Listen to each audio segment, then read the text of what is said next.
Vous savez quoi, cette période, elle me rappelle quelque chose. Ça me rappelle l'époque où Messi nous régalait tous les matchs et je passais mon temps à faire des débriefs de Messi. C'était presque plus des débriefs du Barça. Là, je pourrais faire presque des débriefs de Lamine Yamal. Parce que la vérité, c'est que ces matchs, c'est juste incroyable. Dans tous les matchs, depuis de nombreuses semaines, on a des actions vraiment de classe mondiale. Que ce soit des dribbles, que ce soit des buts, que ce soit des passes. On pourrait parler presque toute la vidéo de Lamine Yamal, ça serait pas choquant. Alors évidemment, c'est pas un bon résultat du Barça aujourd'hui. D'ailleurs, j'espère que vous allez bien. J'ai oublié de vous demander. Le résultat est anecdotique, vous le savez. J'en ai même pas fait un avant-match. Je savais que le Barça était en mode digestion de célébration parce qu'évidemment, ils ont fait la fête, le bus, dans la rue, le soir, le matin, la nuit. Je savais et je m'attendais à pas voir un grand Barça aujourd'hui. En plus, l'adversité aujourd'hui. Villarreal, quand même, belle équipe. Mais j'ai été quand même satisfait de voir un bon match de football. Voilà, le Barça ne gagne pas. Mais je pense qu'on s'est diverti. Il y a eu des belles actions un petit peu partout, que ce soit côté Villarreal, que ce soit côté Barça. Et d'ailleurs, merci Hansi Flick parce qu'il nous a mis une composition, je vais pas dire type, mais en tout cas plus que correcte, cohérente, avec juste De Jong sur le banc, Dani Olmo sur le banc. Le reste, c'était presque le 11 type. C'est vrai que quand on arrive à ce moment-là de la saison, il y a toujours un dilemme. Est-ce qu'on va mettre l'équipe B? Est-ce qu'on va mettre l'équipe C? Je pense qu'Hansi Flick a aussi envie de montrer aux supporters, hein, c'était le dernier match de la saison à domicile,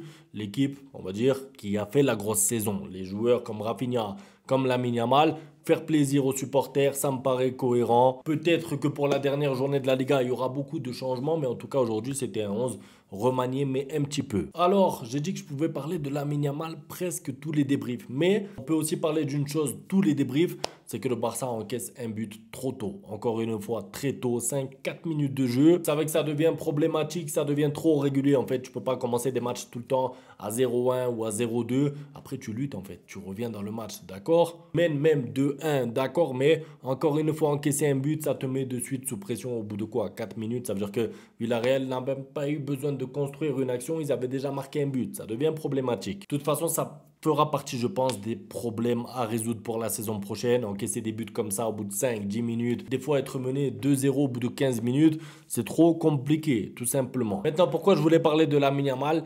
Parce qu'il m'a régalé. Franchement, il m'a régalé encore une fois. Ça veut dire que déjà le but qu'il met, alors il y en a qui disent sur Twitter, les anti-Lamine Yamal évidemment, il met toujours le même but. Il met tout le temps le même but. Mais vous pensez que c'est facile? Vous pensez que c'est facile de mettre un but comme ça? Oui, c'est un peu ça spécial du moment. Je dis du moment parce que c'est pas lui qui a inventé ça non plus, mais c'est son geste, on va dire. C'est-à-dire que depuis le début de la saison, il a mis combien de buts comme ça? Depuis le début de sa carrière, il a mis combien de buts comme ça? Il a une patte gauche incroyable d'ailleurs. En plus, c'est pas que ça, moi, qui me choque. C'est pas que son but aujourd'hui. Parce qu'il marque, d'accord, c'est un but en plus important parce que c'est le but du un partout. Mais moi, ce qui m'a le plus choqué, c'est juste avant la mi-temps, juste avant le but de Fermin Lopez, encore une fois. C'est quoi ça? Il passe entre deux joueurs. Je me dis, il va perdre le ballon, c'est pas possible. En fait, je me dis, c'est impossible qu'il passe, il n'y a pas d'espace. Au mieux, il va obtenir un corner. Au pire, il va revenir en arrière. Je me dis, c'est impossible qu'il puisse passer entre les deux joueurs comme ça et ensuite me faire une frappe sur la barre encore. Franchement, c'est le talent, moi, qu'il a qui me choque. Après, je veux bien, on parle Ballon d'Or, Dembélé, Lamine Yamal. Je sais pas, moi, je regarde le match du Barça, je vois le match, encore une fois, de Lamine Yamal, les dribbles, la percussion, les centres dangereux. Malheureusement, il a cherché Lewandowski quelques fois, il l'a pas trouvé, mais globalement, tout le long du match, c'est qui le joueur le plus dangereux sur la pelouse? C'est lui, c'est Lamine Yamal et c'est fort. Pouvoir être régulier dans la performance, parce que bon, tu peux être bon un match. Allez, un match sur deux, mais là, depuis quelques semaines, depuis quelques mois, le niveau de jeu de Lamine Yamal de manière régulière, c'est pas normal, c'est pas quelque chose d'être logique, sensé et cohérent. C'est pas normal, ça dépasse la cohérence parce que pouvoir jouer pour le Barça et être le joueur le plus dangereux sur la pelouse, un match, je peux comprendre, il est en forme, mais il a enchaîné l'Inter, le Classico, le match dernier, le match d'avant, le match d'aujourd'hui. En fait, tous les matchs, même contre l'Espagnol Barcelone, c'était pas un bon Barça, c'est lui qui met le but du titre. Là, aujourd'hui, encore une fois, il est décisif. Alors malheureusement, le Barça ne sort pas du match avec une victoire, mais pouvoir enchaîner des matchs comme ça, de haut niveau, en plus jouer beaucoup dans la saison pour son âge, c'est très fort. Il a aussi tenté en deuxième mi-temps 2-3 frappes dangereuses, une qui passe pas très loin. Je veux dire, en fait, à chaque fois qu'il prend le ballon, il y a danger. Vraiment, c'est-à-dire que le Barça a la balle. Tout d'un coup, Lamine Yamal touche le ballon, on est tous là.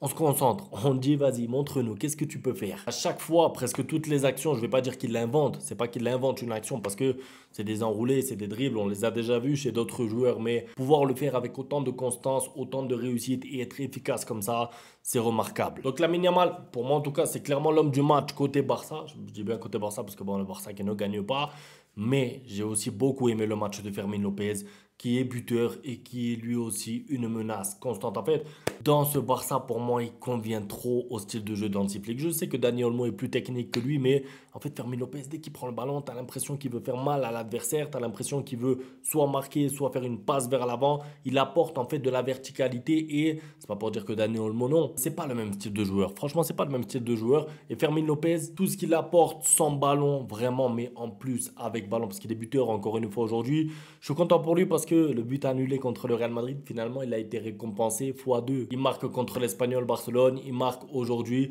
Voilà, il n'y a pas de victoire du Barça encore une fois aujourd'hui, mais je suis très content pour lui. Il mérite, on va dire, cette fin de saison parce qu'il y a eu une période compliquée, hein, Fermin Lopez, dans la saison où il ratait des matchs, où il jouait pas, il était sur le banc. Quand il jouait, il n'était pas très bon ou en tout cas, il n'était pas efficace. Aujourd'hui, regardez son match encore une fois, entre les lignes, franchement, à chaque fois qu'il fait un contrôle, il est bon, à chaque fois qu'il se retourne, c'est pertinent.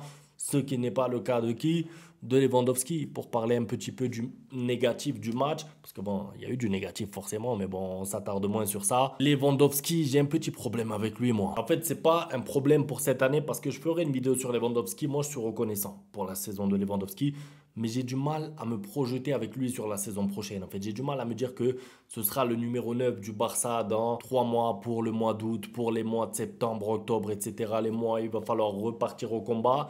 Je sais pas, je le trouve limité techniquement de plus en plus. Il pèse pas sur les défenses et en fait, tu as l'impression que Ferran Torres apporte plus que lui. Ce que je veux dire, c'est que quand il y a Ferran Torres, je vois au moins du mouvement. Je vois qu'il se déplace, même s'il touche pas beaucoup de ballons, un peu comme contre l'Inter Milan. Le match de Ferran Torres, il est pas bon, on le sait, mais voilà, je trouve que Lewandowski, en fait, il est sur le terrain et c'est soit il va être retrouvé à la perfection, il aura plus qu'à pousser la balle au fond, soit tu le vois pas, soit tu le cherches. Moi, je le cherchais, Lewandowski, je me disais, mais il joue ou pas? Parce que je veux bien, il revient de blessure, etc. Mais franchement, le niveau aujourd'hui technique, moi, je parle vraiment de technique parce que quand le Barça a la balle, fait une passe, fait deux passes, fait trois passes et que la balle arrive sur Lewandowski et qu'il perd la balle, j'ai un peu de mal. Je me dis, c'est dommage de ne pas avoir un joueur qui peut continuer l'action, qui peut remettre à Lamine ou qui peut remettre à Rafinha, voire même se retourner. En fait, Lewandowski ne peut pas se retourner, il ne peut plus se retourner. C'est-à-dire que quand tu joues face à un bloc bas, ce qu'a proposé Villarreal, et du coup, je me dis, Lewandowski contrôle, ok, mais ensuite, il n'y a pas de continuité dans les actions. C'est soit il va être retrouvé dans la surface, il va marquer, on va dire bravo, c'est bien, il a fait son travail de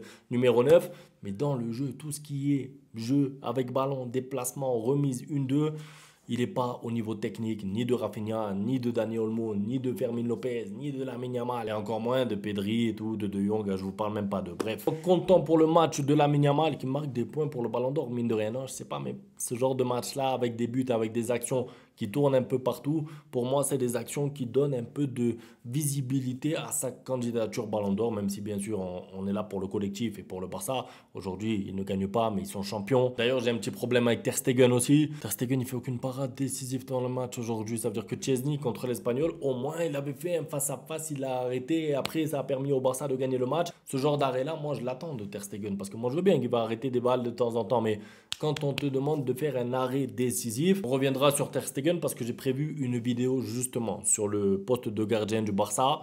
Un grand merci à tous pour le soutien. On se retrouve demain pour la suite. Ciao. Bang, bang, bang, bang, goodbye. Ustedes pueden aceptar mi negocio o aceptar las consecuencias. Plata o plomo.